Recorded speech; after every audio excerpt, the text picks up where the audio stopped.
What's going on, guys? This is Rob Carbone, and you're listening to BD4, where there's no better way to get your Yankees and Knicks analysis than by tuning into this podcast right here, right now. Let's go.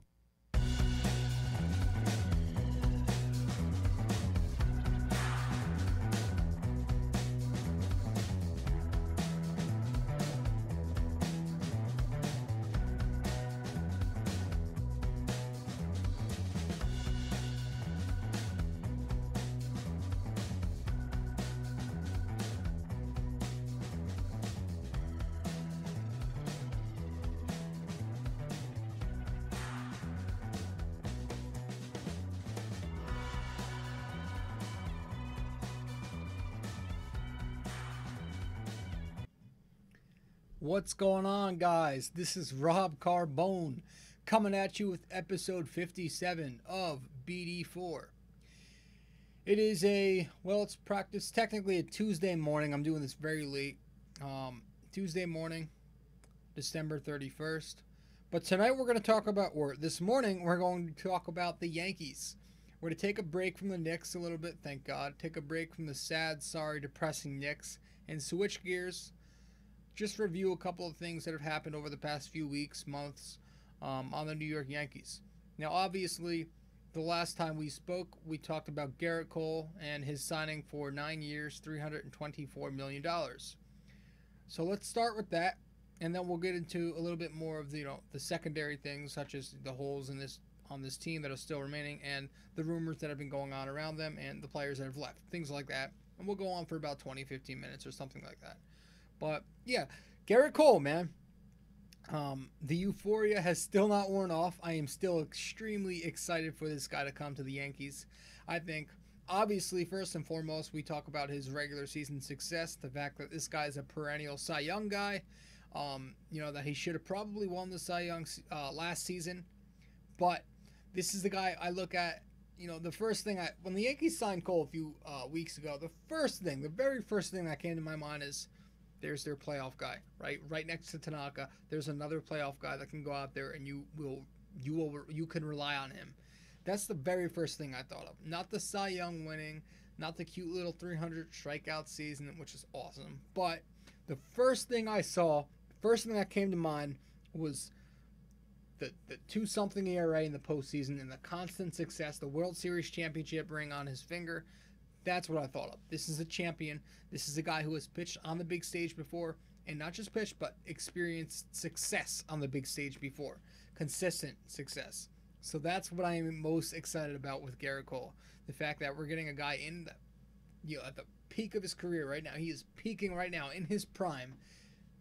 Just going to enter, October Bowl with the New York Yankees. So that's the first thing I thought of. But aside from Gerrit Cole's performance on the field, this also benefits the Yankees because it can possibly take, pressure off of somebody like Luis Severino, who is really, let's be honest here, let's be brutally honest, Luis Severino has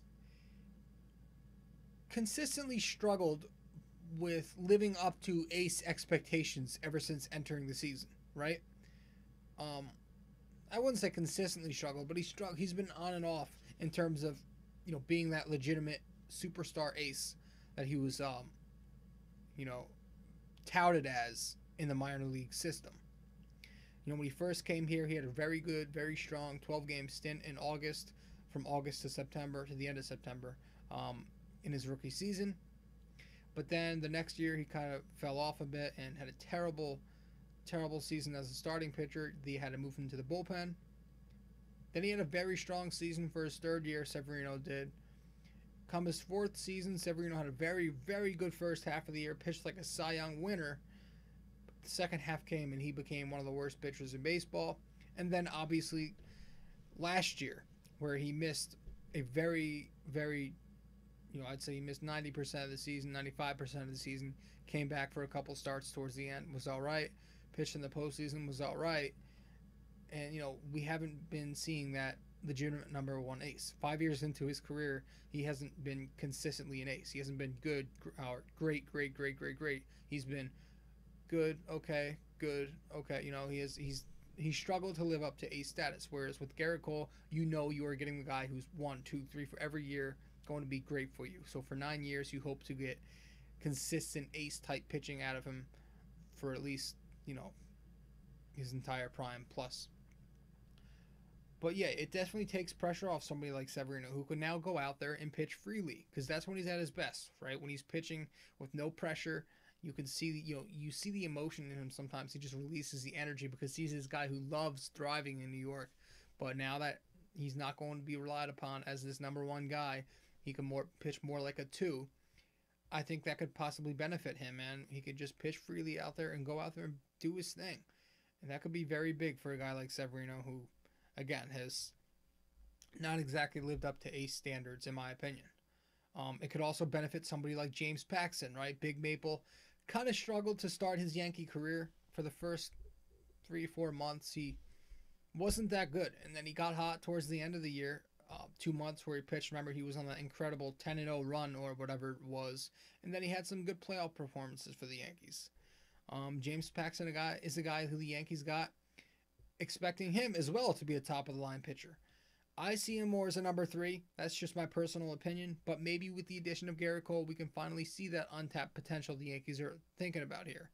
Right? We can finally see Paxton pitch like a number 2 at least. So maybe he can benefit from that as well. And then you have guys rounding out the rotation like Masahiro Tanaka, who he's going to be Tanaka. He's going to be whatever in the regular season, and he will show up come October, and that's all that matters. And then you have Jordan Montgomery returning. I would love to see Montgomery, man, pitch a full season for the Yankees this year. It sucked not seeing him last year with the injury, Tommy John recovery.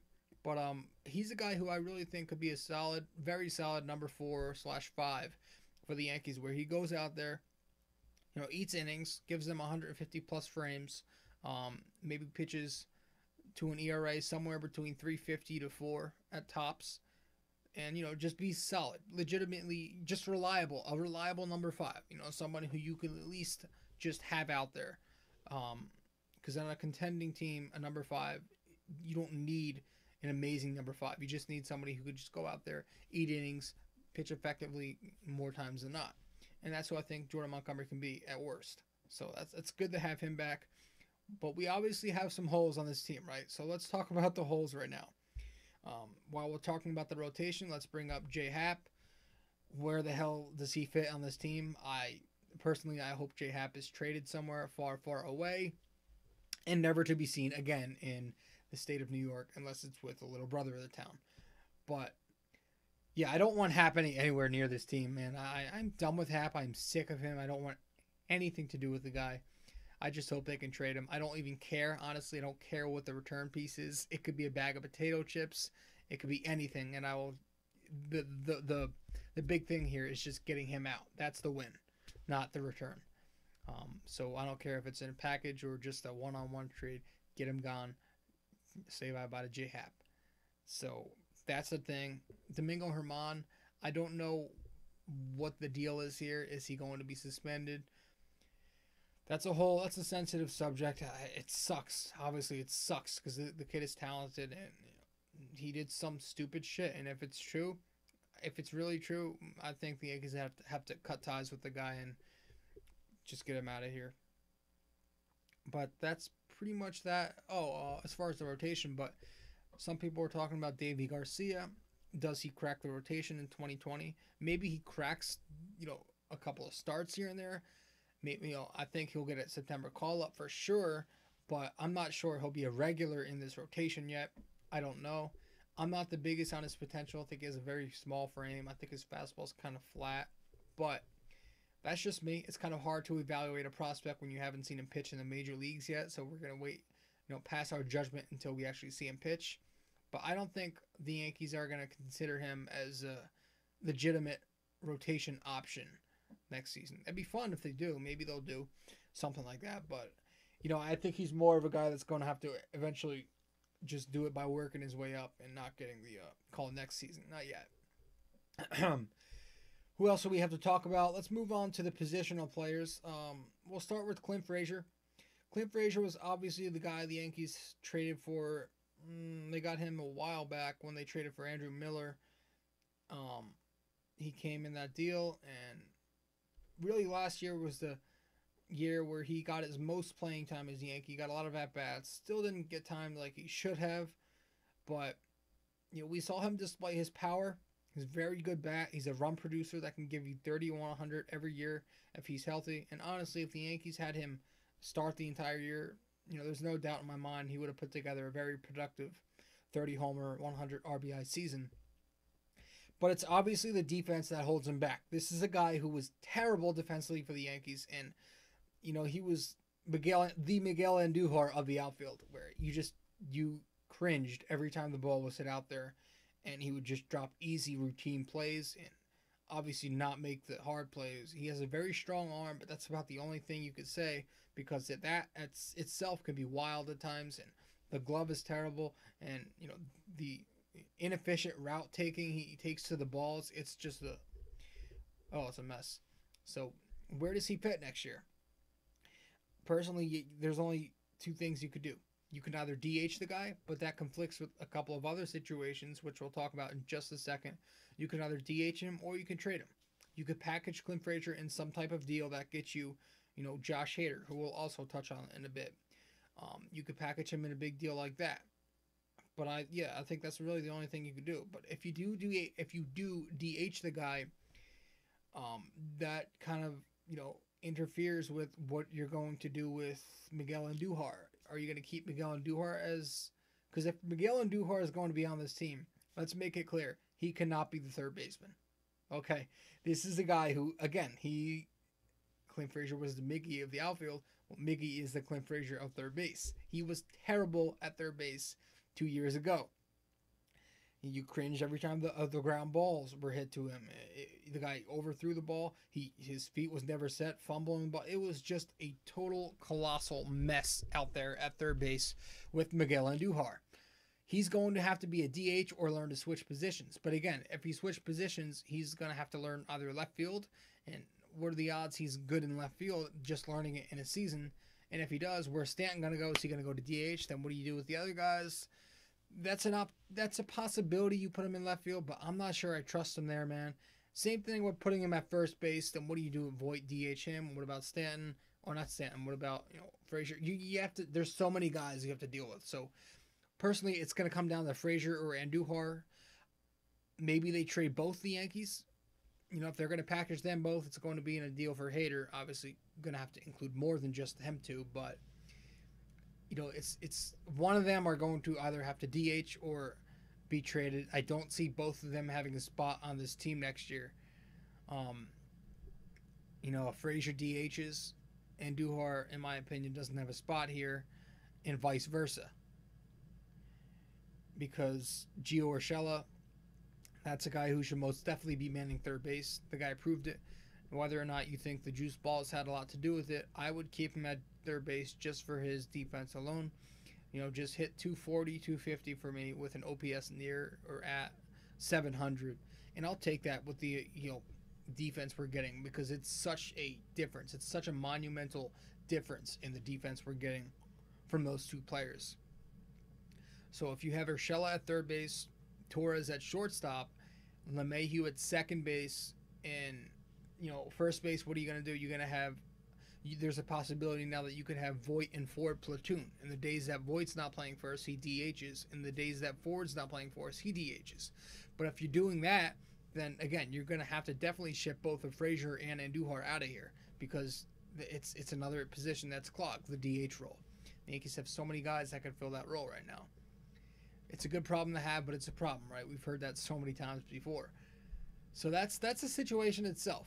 Who's going to DH, right? Who's on first? What's on second? I don't know. Who's on third? One of those things. But it's going to have to be dealt with eventually.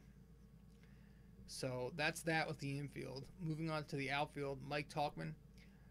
This is another lefty bat, aside from Ford, that I think had helped the Yankee lineup. Personally, listen, I hate the Brett Gardner signing. Believe it or not, I was ready for it. So it's whatever to me. But I would love Mike Tauchman to at least get a shot at the starting center fielder role. When you look at the two things, would you rather have an aging veteran who could honestly just put together a bad season anytime now, especially with no more juice balls? Or would you rather have another lefty, but gives you more youth, has a higher ceiling at this point, who could possibly give you more? I would take the latter here. I would take Mike Tauchman, give him a try here, and have him play center field for the New York Yankees. Because, I wasn't big on Tauchman in the beginning of his stint with the Yankees. I made that known on Twitter and on Facebook. But he did come back during his second stint with the team and really played well. He played very good baseball, played Gold Glove defense, but started hitting the ball as well. He hit over 300 during his second stint. He was hitting a lot of home runs. He made contact. He was clutch. This is a guy who really could have some type of ceiling here and have a nice little 3-4 year career here. At the age of, I don't know, he's 27 or something. So I think he could help this team out for a few. I think he should definitely get the center field spot and have Gardner come off the bench as a fourth outfielder, which is, remember, what he was supposed to be last year before all the injuries started happening. But we'll see what happens there. I've pretty much talked about all the guys on the team. So there's been a couple of rumors lately, one more so than the other, that the Yankees are interested in two guys. Josh Hader, or three, if you want to include another guy. But Josh Hader, Joe Panik, and that other guy is Francisco Lindor. But I don't think that's ever going to happen, the Lindor thing. So we'll just toss that out for now. But Josh Hader and Joe Panik are two guys we've heard the Yankees, we've heard reports that the Yankees were interested in. Josh Hader is the one that's the more realistic of the two. I've heard one report on Panik. I don't think I've ever heard anything about it again. But we'll start with Hader. With Dellin Betances going to the little brother of the town, I think Josh Hader would be outstanding for the Yankees. I think that's an excellent addition. He's 25 years old. He's a lefty. He throws heat. He's got an amazing slider. This is a guy whose strikeout numbers are off the charts good. I've never seen anything like it. I mean, he strikes out, 15, 16 batters per 9 innings? That's unbelievable. Remarkable. Sensational to me. But he's a guy who's a top 3, if not the best reliever in the game. He's definitely top 3 in my opinion. So losing someone like Betances doesn't hurt as much if you get somebody like Hader. And again, if you're going to have to package Frazier and Duhar plus, I think it's well worth it if you're getting someone like Hader. This is the guy who's elite. He's going to help this team. If you're getting Cole in the rotation, now you're getting Hader out of your pen. Good luck, American League. Good luck. Now, as for Joe Panik, I don't know. Again, I don't know how realistic that one is because I haven't heard much about it. I heard 1 or 2 reports, and that was about it. But this is a guy who could benefit the Yankees because, as you all know, I'm not the highest on their lineup. I really don't love the Yankee lineup. I know a lot of people will think I'm crazy about that, but, while they will put up some spectacular regular season numbers, and while they did improve in terms of hitting for average last year and hitting with runners in scoring position, it seems like every October it becomes the same old story. Whereas, 3 or 4 guys in this lineup aren't hitting, and it's because they can't make contact. And Gary Sanchez, Aaron Judge, and Giancarlo Stanton, listen, I'm sorry, but I don't ever see that trio working out together in one lineup. I don't. I just don't see it working out. Listen, I obviously they aren't going to get rid of Aaron Judge, and they shouldn't. I think Aaron Judge should be a part of this team. But as for the other 2 guys, I would love to find a way to move one of them. I don't know how realistic that is because, again, that albatross of a contract that Stanton has makes it nearly impossible. And as for Sanchez, I think the Yankees personally love him too much. Why do you think they got rid of Romine?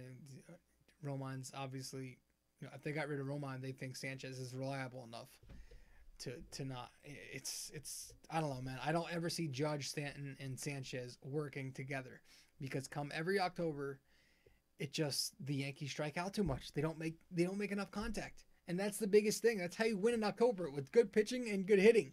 When you make contact, you go a long way. We saw, why do you think DJ LeMahieu and Gleyber Torres are the 2 best hitters on this team right now? because in the regular season they made contact, and that continued throughout the postseason. That's why they continued to be their best hitters. They make contact. And guys who rely on the home run, to get their production, Aaron Judge, Gary Sanchez, and Giancarlo Stanton, they are less reliable in October. We saw that once again this season, especially against the Astros. It was a joke. It was a joke, especially from Judge and Sanchez, because they actually played baseball.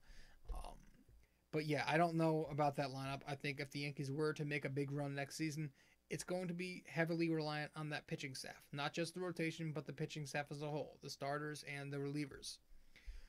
So I think someone, again, getting back to Joe Panik, I think Joe Panik could very much help this team as a guy who makes contact. Now, he's not a great hitter. He's not an everyday guy. Definitely not a guy you want to start. But I think he can kind of play the role of, you guys remember Ronald Torreyes, where he could, come and pinch hit here and there, or fill in for a player for a week or two whenever he's, whenever he's on the DL, because we know we're going to have some of those this year. But I think he's a guy that comes in, makes contact, gets the big hit, and keeps the lineup moving. So Joe Panik is someone I would definitely welcome for the right price, and I don't think the price will be too heavy anyways. So that's that. We talked about pretty much the holes in this lineup, the holes on the rotation, not the rotation, off the bench, DHing and all that stuff. Dellin Betances left. I think we touched on that last time out. Didi Gregorius, we talked about that. Yeah, that's pretty much it. Yankees got a new pitching coach, Matt Blake. Hopefully he's good, better than Rothschild. Hopefully this isn't a guy who's too heavily reliant on analytics. That's what I kind of worry about. They got some kind of young kid. They got a young guy out there. And obviously with young kids, they're going to rely on the numbers, the metrics.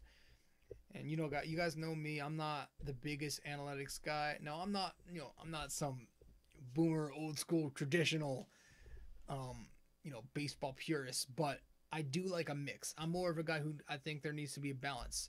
If you're going to go with metrics, that's fine, but just have a little bit of, gut in you. Have a little bit of old school, traditional ball playing, baseball mindset in you. So I do think there needs to be some kind of balance. I don't think you could just do one or the other wholeheartedly. So that's my worry here with Matt Blake as a young guy. I just hope he doesn't rely too much on the metrics, on the Saber metrics, and doesn't go too far out there. But we'll see what happens. You can't really predict anything. I don't know too much about the guy. So that's that for the Yankees, man. I'm very excited for the season. That being said, right? Yes, there are some holes, but the Yankees are better today than they were yesterday. It goes back to that saying, right? They're so much better today than they were yesterday. But yeah, like I said, if they were to make a run next season, and I'm not one to make any predictions anymore because I'm done doing that. I made a prediction they'd win the World Series a few years ago, and obviously we're still sitting at 27, only 27. But yeah, if they were to make a run, I think it's going to be relied on that pitching. As weird as that sounds, like I would have never said that a year ago, but yeah, I don't love this rotation, this lineup until they get rid of a few guys. Get more contact in there. It's not just adding, but it's addition by subtraction. Like I said, you have to find a way to get Sanchez or Stanton out of there. I'm sorry. But until they figure out a way to do that, I think the pitching will have to hold their own and carry the workload here. So we'll see what happens, man. I'm excited, definitely excited, but it comes with a little precaution too. So we'll see. But that's that, guys. I'm gonna sign this one out, and I'm gonna end this podcast here. Episode 57 of BD4, No Better Way, coming up on 25 minutes. So we're gonna go to bed now. It's a little late, but I'll be back out there on January 1st, New Year's Day, with obviously a Knicks recap on their last two games. The second of the two hasn't happened yet, and that's New Year's Day against the Portland Trailblazers at the Garden. So we'll talk Knicks in just a few days, and that'll be that. All right, guys, thank you so much for stopping by. Rob Carbone, signing out. Ciao.